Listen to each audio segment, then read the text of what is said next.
কঠোর হুঁশিয়ারি দিলেন ঢাকা বিশ্ববিদ্যালয়ের ভিপি সাদিক কায়েম। তিনি বলেন, আমাদের শিক্ষার্থীদের গায়ে হাত দিলে আমরা আবু সাঈদের মতো তাদের সামনে এসে দাঁড়াবো, আমরা প্রতিহত করব। শুনুন বিস্তারিত। কোন একজন শিক্ষার্থীর গায়ে যদি একটা টোকা পড়ে, আমরা আমাদের জীবন আমরা তাদের সামনে গিয়ে দাঁড়াবো আবু সাঈদের মতো।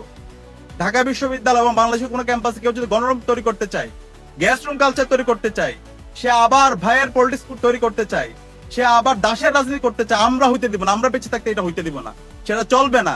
সে রাজনীতি গণ হয়ে গেছে।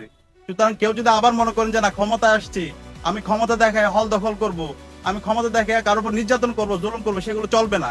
যে করবেন তার বিরুদ্ধে আমরা প্রতিরোধ জারি রাখবো। আমরা যদি এরকম দেখতে পাই, এবং বিশ্ববিদ্যালয়ের শিক্ষার্থীদেরকে আমরা আশ্বস্ত করছি, আপনারা কাউকে ভয় পাবেন না। সে যে হোক, কেউ যদি হুমকি দেয়, আমরা ইতিমধ্যে ডাকসুর পক্ষ থেকে আমাদের পেজে ঘোষণা দিয়েছি, আইন ও মানবাধিকার সম্পাদক নাম্বার দিয়েছেন, একটা মেল দিয়েছি। কেউ যদি হুমকি দেয়, আমাদেরকে অভিযোগ দিবেন, আমরা দেশীয় আইন এবং বিশ্ববিদ্যালয়ের যে আইন, সেই অনুযায়ী আমরা তাদের বিরুদ্ধে ব্যবস্থা গ্রহণ করবো।